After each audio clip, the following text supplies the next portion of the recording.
Hello students, now welcome to Reshmi Singh classes. Today's topic is a shirt in the market.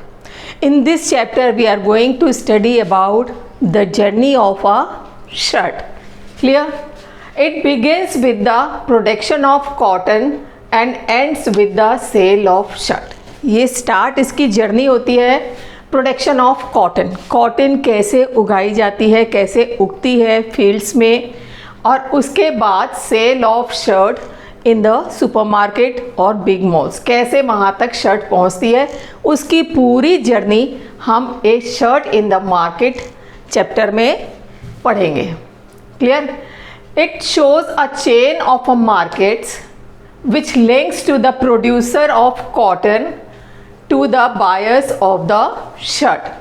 यहाँ पे हम आपको एक पूरा चेन सिस्टम दिखाएंगे जो किसको लिंक करता है, प्रोड्यूसर ऑफ कॉटन और बायर ऑफ द शर्ट, जो शर्ट खरीदते हैं, मतलब जो प्रोडक्शन कर रहे हैं कॉटन की और जो कंज्यूमर शर्ट खरीद रहा है, उसके बीच में जितने लोग एंगेज्ड हैं उस चेन में, वो सब हम इस चैप्टर में पढ़ेंगे. Does every one benefit equally from this? और चेन में जितने भी ट्रेडर्स हैं, स्मॉल ट्रेडर्स और बिग ट्रेडर्स, क्या सबको जो प्रॉफिट है वो इक्वली मिलता है? ये क्वेश्चन हमारा पिछले चैप्टर का था, जब मैंने आपसे कहा था a shirt in the market chapter में आपको हम एक और एग्जाम्पल से समझाएंगे. तो ठीक है, छोटी छोटी स्टोरीज़ के रूप में आपको समझाया जाएगा बेटा, ताकि आपको क्लियर हो जाए. अब हम कॉटन प्रोड्यूसर के बारे में. अ cotton producer in Kurnool. Kurnool एक जगह है आंध्र प्रदेश में, एपी में. वहाँ पे Swapna as a small farmer, Sapna जो है वो कॉटन प्रोड्यूसर फार्मर है कुर्नूल में, and she had borrowed loan ₹2,500 from local trader. मैंने आपको बताया था जो ये वीवर्स और फार्मर्स होते हैं वो बिग ट्रेडर्स से लोन लेते हैं, या मर्चेंट्स कह लो, उनसे लोन लेते हैं. तो स्वप्ना ने भी लोन लिया था एक लोकल ट्रेडर से ₹2,500 का, एट वेरी हाई इंटरेस्ट, जिसको काफ़ी हाई इंटरेस्ट पे उसने लिया था, जो उसको पे करना था after the cultivation of this cotton. Cotton cultivate करने के बाद जो पैसा मिलेगा उससे वो रीपे करेगी इस लोन को. इसके साथ अच्छा, लोन लेने का कारण क्या था? लोन लेने का कारण था सीड्स परचेज करना एंड फर्टिलाइजर्स परचेज करना, पेस्टिसाइड, इंसेक्टिसाइड, इन सबको परचेज करने के लिए उसको मनी चाहिए था स्वप्ना को, और उसने लोकल ट्रेडर से ये मनी लोन पे उधार लिया. ठीक है. And trader made promise to sell all cotton to him. और साथ साथ जब ट्रेडर ने लोन दिया तो उससे एक प्रॉमिस भी करवा लिया कि जितना कॉटन आपके खेत पे होगा आपको मुझे ही बेचना पड़ेगा. ठीक है, मरता क्या नहीं गिरता, उसको वो प्रॉमिस करना पड़ा स्वप्ना को, क्योंकि उसको लोन चाहिए था. फिर उसके बाद स्वप्ना बिजी हो गई, सोइंग, वीडिंग, वाटरिंग, हार्वेस्टिंग, बहुत हार्ड वर्क किया और अल्टीमेटली कॉटन तैयार हो गई. और वो कॉटन बैग्स में रख के इसी ट्रेडर के पास बेचने गई, क्योंकि यहाँ पे उसने प्रॉमिस कर लिया था उस ट्रेडर ने. ठीक है. And traders man way the bags of cotton at the price of ₹1,500.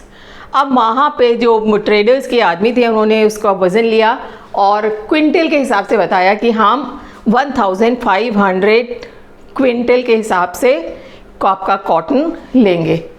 और जो टोटल द कॉटन फेचेज ₹6,000, और जो टोटल जो मनी आया उसका ₹6,000 मीन्स उसके पास 4 क्विंटल कॉटन था. Clear? And he deducts, he means the trader, trader deducts ₹3,000 for repayment of loan.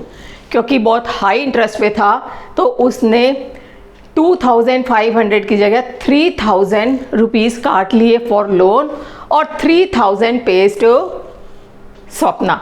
Swapna को ₹3,000 दिए. Though the Sapna knows that cotton will sell in the market for at least ₹1,800. जबकि सपना को पता था कि अगर हम मार्केट में बेचने या मंडी में बेचने जाएंगे तो 1800 रुपीज़ पर क्विंटल के हिसाब से कॉटन वहाँ पे बिकेगा, लेकिन वो आर्ग्यू नहीं कर पाई। क्यों नहीं कर पाई? बिकॉज इसके आड़े समय में ये ट्रेडर उसको हेल्प करता था, time to time loan provide करता था। इसके बच्चे की फ़ीस है, कई बार बच्चे बीमार पड़ जाते थे, मेडिकेशन के लिए जो पैसा मिलता था वो ट्रेडर से मिलता था। अब सपना को लगा अगर मैं आर्गुमेंट करूँगी तो आगे से ये ट्रेडर मुझे लोन नहीं देगा, तो उसने इसी 3000 रुपीज़ को एक्सेप्ट कर लिया। समझ में आया? तो यहाँ पे सबसे ज़्यादा फ़ायदा किसका हुआ? ट्रेडर का। उसको 2500 की जगह 3000 रुपीज़ भी मिल गए, प्लस कॉटन भी मिल गया जिसको वो बेच के और प्रॉफिट ले सकता था। तो जो मैंने आपको पहले चैप्टर में बताया था कि मैक्सिमम प्रॉफिट किसको मिलता है? रिच पार्टी को। तो यहाँ पे रिच कौन है? स्वप्ना या ट्रेडर? ट्रेडर, और उसको सबसे ज़्यादा प्रॉफिट हुआ इस मार्केट में। क्लियर? समझ में आया? चलिए अब एक सेकेंड स्टोरी आपको बताती हूँ, अ क्लॉथ मार्केट ऑफ इरोड। ये जो इरोड का एक क्लॉथ मार्केट है ये तमिलनाडु में है। ये बाई वीकली मार्केट मीन्स 2 दिन ये मार्केट लगता है। Market in Tamil Nadu, large variety of cloth sold in this market, और बहुत ज़्यादा वेराइटी के जो कपड़े होते हैं इस मार्केट में खरीदे और बेचे जाते हैं। Cloth made by weavers means जो कपड़ा बुनने वाले होते हैं वो ये कपड़ा बना के यहाँ जो मर्चेंट्स होते हैं उनको आके दे देते हैं। मीन्स कपड़ा बनाने का काम किसका है? वीवर्स का, जो आके मर्चेंट्स को यहाँ पे देते हैं। And the offices of cloth merchant are in this market who buy cloths. इस मार्केट के अंदर मर्चेंट्स के ऑफिस हैं जो वीवर्स से ये कपड़ा खरीदते हैं। मीन्स वीवर कपड़ा बुन के इन मर्चेंट्स को बेचते हैं और ये जो मर्चेंट्स हैं ये कपड़ा खरीदते हैं। Other traders also come and purchase clothes, और दूसरे ट्रेडर्स भी इस मार्केट में आके कपड़ा खरीदते हैं। समझ में आ गया? Merchant purchase yarn and give instructions to the weavers about the kind of cloth that is to be made। ये जो मर्चेंट्स का काम होता है, जो कपड़ा खरीदते हैं, सबसे पहला उनका काम होता है दे परचेज द यार्न। वो यार्न खरीदते हैं जिससे कपड़ा बनाया जाता है। And they give instructions to the weavers, और वीवर्स को इंस्ट्रक्शंस देते हैं कि आपको कपड़ा किस तरह बनाना है। मीन्स किसी को इंस्ट्रक्शन दिया कि आपको टॉवल बनाना है, आपको साड़ी बनानी है, आपको बेडशीट बनाना है। मीन्स जैसा ऑर्डर फैक्ट्री से उनको मिलता है मर्चेंट्स को, और वो ही इंस्ट्रक्शंस वो वीवर्स को देते हैं कि किस तरह का कपड़ा उनको बनाना है, और वीवर्स उसी तरह का कपड़ा बनाता है। And the merchant distribute the work based on order. जो उनके पास ऑर्डर होता है, साड़ीज़ का ज़्यादा ऑर्डर आया तो साड़ी बनवाई उन्होंने वीवर से, अगर बेडशीट का आया तो बेडशीट, मतलब जैसा ऑर्डर होता है उसी तरह के इंस्ट्रक्शन दे के वीवर से वो क्लॉथ बनवाते हैं। क्लियर? फॉर वीवर्स के लिए जो कपड़ा यान दे के कपड़ा बनवाना, ये उनके लिए बेनिफिटेड होता है, एडवांटेजेस होता है। क्यों होता है? दिस अरेंजमेंट, कौन सा अरेंजमेंट? कि उनको यान मिल रहा है और वो यान के बदले कपड़ा बना के मर्चेंट को दे रहे हैं। तो ये जो सिस्टम होता है या अरेंजमेंट होता है हैज़ 2 एडवांटेजेस। कौन से 2 एडवांटेजेस है? They do not have to spend money on purchase yarn, कि उनको यान खरीदने के लिए पैसा खर्च नहीं करना पड़ता है, क्योंकि वो यान उनको मर्चेंट देता है। ठीक है, मर्चेंट ने अपने पैसे से खरीदा है और वो वीवर्स को देता है। तो यहाँ पे वीवर्स के लिए एक एडवांटेज ये है कि उन्हें अपने पास से कोई पैसा नहीं लगाना पड़ता है यान खरीदने के लिए। And the second, the problem of selling the finished cloth, और जब कपड़ा बुन गया तो उसको वो कहाँ बेचने जाएंगे ये भी उन्हें नहीं सोचना पड़ता, क्योंकि जिस मर्चेंट ने उनको यान दिया है वो उनका कपड़ा भी खरीद लेगा। तो ये जो दोनों प्रॉब्लम्स हैं इनसे मुक्ति मिल जाती है वीवर्स को। ठीक है, अच्छा है, but they are totally dependent on merchant. लेकिन इसका एक डिसएडवांटेज क्या है कि वो मर्चेंट्स के ऊपर टोटली डिपेंडेंट हो जाते हैं, कि जो वो इंस्ट्रक्शंस देंगे वही बनेगा, जितना यान देंगे उतना ही कपड़ा बनाया जाएगा। ठीक है। तो वो totally dependent on merchants, this make the merchants powerful, और इसकी वजह से जो मर्चेंट्स होते हैं वो पावरफुल हो जाते हैं ऑब्वियसली, क्योंकि उन्हीं की चल रही है, वो पावरफुल हो जाते हैं। एंड मर्चेंट्स पे a very little price for cloth. अब मर्चेंट जो हैं बहुत कम पैसा देते हैं वीवर्स को उनका कपड़ा बनाने के लिए, क्योंकि उनको पता है कि अगर जितना हम देंगे वो उतना ही लेंगे, इसके सिवा उनके पास कोई चारा नहीं है। समझ में आया? तो यहाँ पे भी फ़ायदा किसका हो रहा है? मर्चेंट्स का। और एक दूसरी बात आपको बताऊँ, weavers invest their savings to buy looms, क्योंकि जो वीवर्स कपड़ा बनाते हैं वो लूम्स पे बनाते हैं। पहले हाथ से करघा चलता था, हैंडलूम होता था, अब पावर ड्रिवन लूम्स भी हो गए हैं, लेकिन उनको लूम्स खरीदने पड़ते हैं, ठीक है। And each loom cost 20,000 rupees. 20,000 rupees का एक लूम आता है, और जो छोटे से छोटा वीवर भी होता है वो 2 लूम लेता है। इट मीन्स उसको कितना इन्वेस्ट करना पड़ता है? 40,000 रुपीज़। और उसके अलावा 2 members work for 12 hours in a day. 2 आदमी, मतलब एक आदमी एक साइड बैठ के कपड़ा नहीं बुन सकता, 2 एडल्ट मेंबर फैमिली के बैठते हैं और लगातार 12 घंटे तक बैठ के वो कपड़ा बुनते हैं। Means such a hard work, इतना हार्ड वर्क करते हैं वो।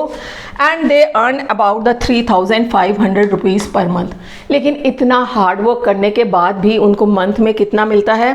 3,500, क्योंकि मैक्सिमम प्रॉफिट कहाँ जाता है? मर्चेंट्स के पास।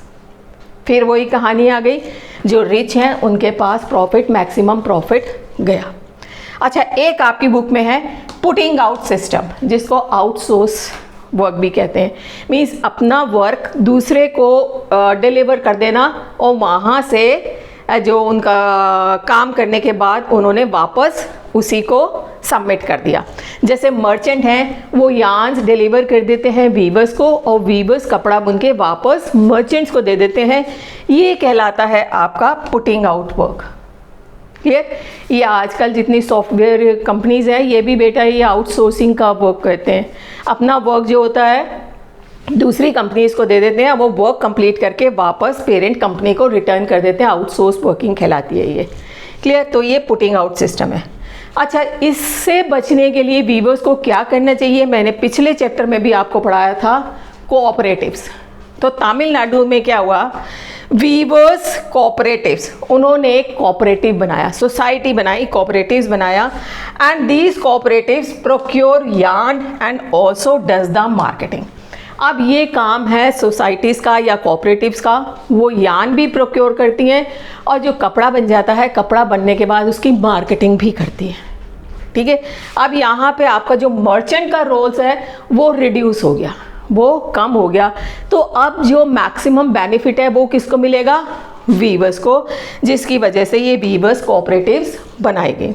अब इसमें तमिलनाडु गवर्नमेंट ने क्या किया है, they purchase cloth from weavers cooperatives. उन्होंने वीवर्स कोऑपरेटिव से कपड़ा खरीदना शुरू कर दिया and sell it through stores. और उन्होंने हर शहर में अपने स्टोर्स खोले हुए जहाँ पे ये कपड़ा बिकता है, और उन स्टोर्स का नाम है कोऑपटेक्स, या आपके शहर में भी है। आप मार्केट जाइएगा तो कोऑपटेक्स स्टोर जरूर देखिएगा, जहाँ पे वीवर्स द्वारा बनाया हुआ जो सोसाइटी होती है वो वहाँ से गवर्नमेंट खरीद के और इन स्टोर्स के थ्रू बेचती है, जिससे जो मैक्सिमम प्रॉफिट होता है ये कौन अवेल करता है? वीवर्स, क्योंकि बीच के जो मर्चेंट हैं वो यहाँ पे उनकी पावर रिड्यूस हो गई बिकॉज ऑफ दीज कोऑपरेटिव्स। समझ में आया बेटा? इजी है। और अगर आपके समझ में आ गया है तो like and subscribe the channel and press the bell icon also. Thank you.